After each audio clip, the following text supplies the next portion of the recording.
Cadets were reporting for duty at Star Trek Starfleet Academy, the latest entry in the Trek franchise on Paramount+.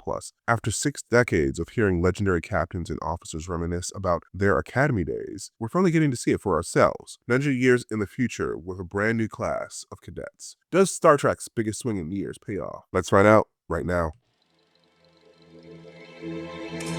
Welcome back to the Nerd Soul Show. I'm Nathan. As always, if you want to skip ahead of the intro and jump to my analysis or rating, there are chapter links below. Star Trek Starfleet Academy represents the franchise's biggest swing in years, as I said, a YA-influenced coming-of-age story set in Trek's far future, with Oscar winner Holly Hunter leading a cast of newcomers and legacy characters. This series aims to bring new fans into the franchise while honoring what came before. So, the spoiler-free logline for this series is set 125 years after the burn, the catastrophic event that nearly destroyed the Federation. Star Trek Starfleet Academy follows the first new class of cadets in San Francisco in over a century. These young people from across the galaxy must learn what it means to be Starfleet officers while navigating friendships, rivalries, and first loves, all while facing a mysterious threat to both the Academy and the Federation itself. So, this series premieres on January 15th,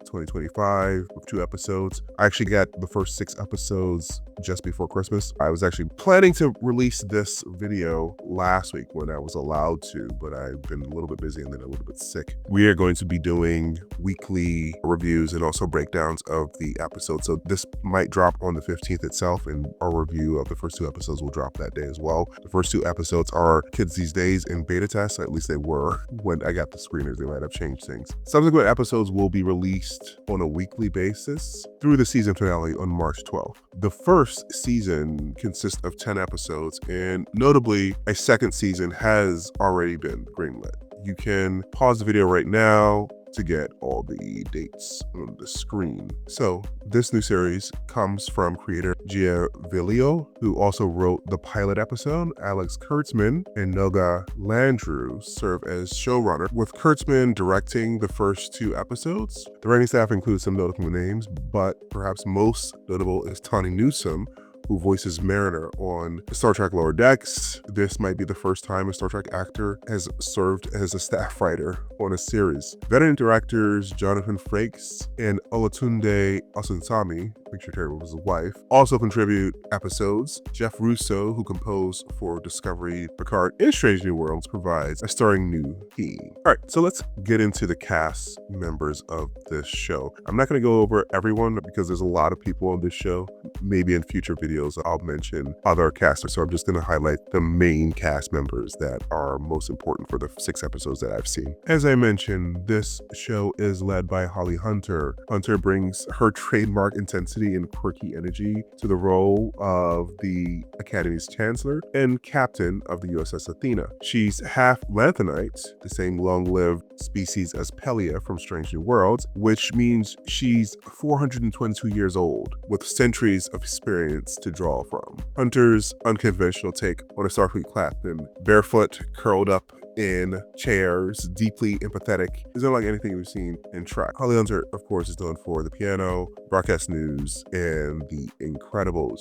Gina Yashere plays Commander Laura Thok, the Academy's cadet master and Captain Aki's first officer, a part Klingon, part Jem'Hadar hybrid who brings drill sergeant intensity with unexpected humor. She is known for Bob Hart's Abashola, which is a show that she actually co-created with Chuck Lorre, and of course her stand-up specials because she's a comedian. Robert Picardo returns as the Doctor. Picardo returns to live-action Star Trek for the first time since Voyager ended in 2001, though his character appeared in the animated series Prodigy. The Doctor is now 900 years old, with an aging program added to his matrix 500 years ago to put organics at ease. He serves as chief medical officer, runs the opera club, and teaches classes with his signature mix of pomposity and genuine care. He is known for Voyager, Prodigy, and Howling. Tig Notaro returns as Jet Reno, her role as a sardonic engineer from Discovery. Reno brings her signature deadpan humor to the Academy staff,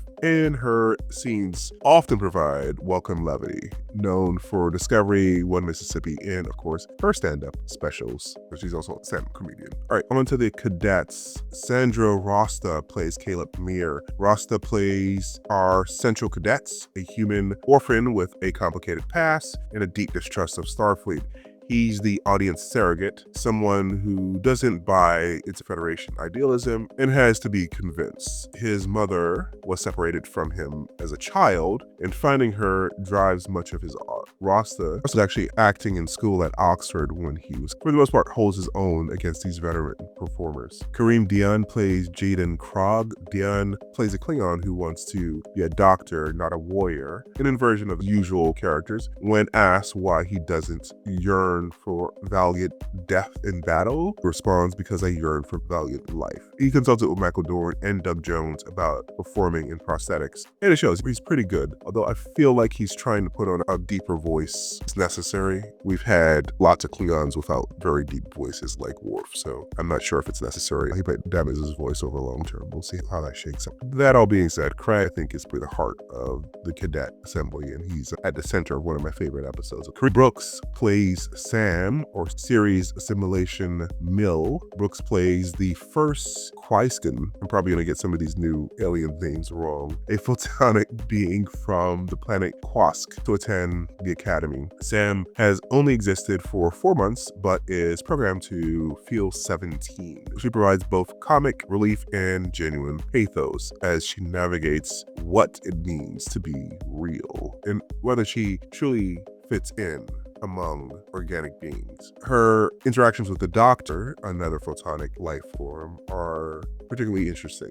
George Hawkins plays Durham Yemi. Hawkins plays Kyonian Cadet, another new alien species from a wealthy homeworld. Darren starts as an antagonist figure, arrogant and privileged, but reveals hidden depths over the course of the episodes that I've seen, including unique biological abilities that allow his species to survive briefly in the vacuum of space. The first Kyonian to join Starfleet, he's under a lot of pressure to prove his worth. Bella Shepard plays Genesis Leaf. Shepard plays a Dasha candidate, another new alien species to Star Trek canon, whose father is actually a Starfleet admiral. She's determined to forge her own identity, separate from her family legacy, and bristles at being seen as a Nepo baby. Genesis is often the voice of reason among the Cadet. And finally, Zoe Steiner plays a Betazoid, whose father is the president of Betazoid. She has heightened empathetic ability, stronger than typical Betazoids, which she controls with a neuroinhibitor on her neck. You can actually see it there in the picture behind her hair. Her political connections and empathetic powers make her a significant figure both in the Cadet dynamics and larger storyline. She's never been outside of her planet psionic wall before attending the Academy. And finally, rounding out the cast for now is Paul Giamatti as Nas Braka. Giamatti plays the season's primary antagonist, a part Klingon, part Talarite pirate with direct connections to one of the Cadets' past. But Giamatti lobbied for a Trek role after expressing his fandom during the Holdovers press tour. I think Holdovers was back in 2023. And he's clearly having the time of his life. He's theatrical and showing scenery with abandon. The showrunners describe his character as representing a tide that has swept across the world. Someone who uses distrust and conspiracy to sow division. He is known for Sideways, The Holdovers, and Billions. I'm gonna leave the cast there. Like I said, there are of course other people who you will probably recognize that show up in the episodes that I've seen. I'm sure episodes that I haven't seen, but I don't want to make this entire video just listing out characters. So what I'm going to do now is dive a little bit deeper with expanded analysis on the season. But before I do that, don't forget to like, share, and subscribe if you're enjoying the video so far, okay? let's dig in a little bit deeper. So we start by addressing the elephant in the room. So yes, this is YA influenced Star Trek. The marketing has leaned into comparisons to Harry Potter and often boarding school stories. If that immediately turns you off, I can understand that. But I'd encourage you to actually try to engage with it and give it a chance. The show earns its YA elements by grounding them in genuine trauma and real stakes. These, for the most part, aren't privileged kids complaining about homework. They're survivors of a galactic catastrophe trying to rebuild something meaningful. The pilot episode is 75 minutes, plays like a mini movie with real consequences and genuine peril. Episode 2 shifts dramatically to diplomacy and character work. This tonal range continues throughout. Some episodes are action heavy, others are focused on ethics and relationships. It's classic Trek in that way, just with younger protagonists. The cast pretty much delivers across the board. Harley Hunt, Captain Aki, as I mentioned, is unlike most captains we've seen before, and it works. She brings a maternal warmth without undermining her authority, and centuries of experience inform her decisions. And with that many years of life, she actually has some regrets that still haunt her, so she's definitely very layered. Among the cadets, I think Karen Dean's Crag and Karis Brooks as Sam are the standouts. Crag's arc is generally moving, and Sam's exploration of her identity provides both laughs and emotional depth. George Hawkins surprises as Durham, a character who, as I said, starts a bit insufferable, but earns your investment. Zoe Stammer brings real presence to her scenes with Sandra Ross's Caleb later on in the season. The legacy performers slip back into their roles effortlessly. Robert Picardo's Doctor is exactly as you remember, pompous, caring, still pushing opera, but there's also some sadness there, and having lived 900 years now, he's obviously seen some things. Tig Notaro's deadpan Reno provides welcome levity, and Gina Yashere makes Commander Thok instantly memorable, balancing drill sergeant intensity with some vulnerability. Paul Giamatti, as I mentioned before, is having a blast as Nas Braka. He's theatrical, menacing, and clearly loving every minute in the prosthetics. His scenes seem to crackle with energy. Production design and visuals. The 32nd century setting gives the production designers freedom to create something visually distinct from other Trek series. The USS Athena is gorgeous, a ship that transforms from an academy campus to a fully operational vessel. San Francisco looks appropriately futuristic, but recognizable, and also different than it did in Picard.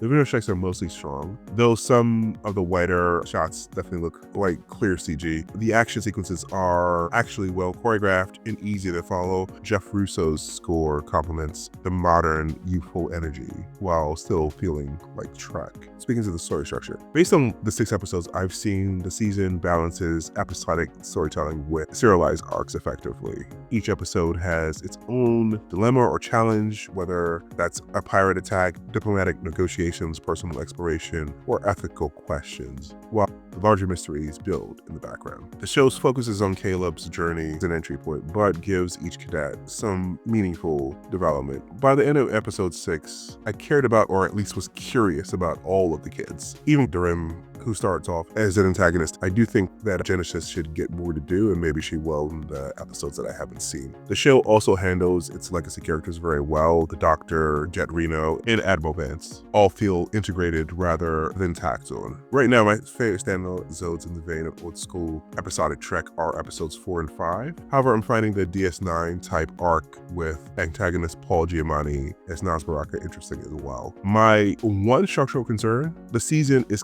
clearly building towards something, but with only 6 episodes of the 10 were available to critics. I can't speak to whether the finale sticks to landing. The pacing so far has been strong, but Trek in this new era has stumbled with endings before, so who knows? I can only represent what I've seen so far. So how would I compare this to other Trek shows? Starfleet Academy is intentionally different from other series. It's a mix between the 2009 Abrams film and DS9, more so than, say, Strange New Worlds and Discovery. There's a similar energy around young people finding their potential, like the 2009 Star Trek film, but given that they spend a lot of time in one location, the Academy in San Francisco, there is a lot of exploration of goings-on and shenanigans around that space, like we got in DS9. storyline, but it retains the ethical complexity and thoughtfulness that defines this franchise. Is it peak Trek, say TNG season 3 through 6, or most of DS9, or Strange New Worlds season 1? No, but it's a solid start and an engaging show, trying to carve out its own identity in the Trek canon. So far, it's certainly better than the weaker seasons of Discovery and far more consistent than most of the run of Picard, which by the end actually made me angry. You can actually get my review of the last episode or the series finale of Picard above. A few elements don't quite land. Some of the teen drama beats feel familiar if you've seen YA content, misunderstandings, rivalries that resolve through teamwork. The show tries to earn those moments, but occasionally they feel like genre obligations. I find this is mostly a problem in episodes 2 and 3, much less of an issue in the other episodes. The other thing is that the characters are often introduced who seem important but don't get enough screen time to be fully developed. This may resolve itself in the final 4 episodes. I'm just noting it here based on what I've seen so far. Finally, while the 32nd century setting offers creative freedom, it also means less connection to Trek most viewers know. If you haven't watched Discovery seasons 3 through 5, most references to the burn and the Federation's recovery may feel confusing, though they do their best to explain without being exposition heavy. So, in my final analysis, Starfleet Academy earns an 8 out of 10 rating, which translates to a road trip on our scale, and if you're unfamiliar with our scale, it is down below in the description. It's a strong, confident debut that takes real swings. Holly Hunter and Paul Giamatti alone are worth the price of admission, which is just a little bit of your time. The Cadet ensemble is engaging, the production values are high, and the show tries to balance that YA energy with genuine Trek thoughtfulness. It's not trying to be Strange New Worlds or Lower Decks, it's developing its own identity, and that's ambitious and should be applauded even when every element doesn't land perfectly. For long-term Trek fans, there's plenty to enjoy in the legacy characters, appearances, and a lot of deep cut references, which we'll get into more when we actually do breakdowns on a weekly basis. I think an accessible entry point that doesn't require decades of franchise knowledge. If people have aversion to animation, because I think Prodigy was also a really good entry point, this is a good live action entry point for new fans. Is it a must watch if you're a Trek fan? I'd say absolutely. If you're skeptical of the YA approach, I'd still recommend at least giving the pilot, the first episode, a shot. It may surprise you. The show earns its emotion and it takes its characters and its place in Trek more seriously, and that counts for a lot. So after you have seen the first 2 episodes of Star Trek Starfleet Academy, what did you think? Is the YA approach working for you? How does Holly Hunter's Captain Ake rank against other Trek captains? Share your thoughts in the comments below. If you enjoyed this video, don't forget to like and share. It helps our channel grow. And for more in-depth analysis of film and TV, don't forget to subscribe, especially so you don't miss our weekly breakdowns of this show, and hit the bell icon for alerts. See you guys in the next one. Bye.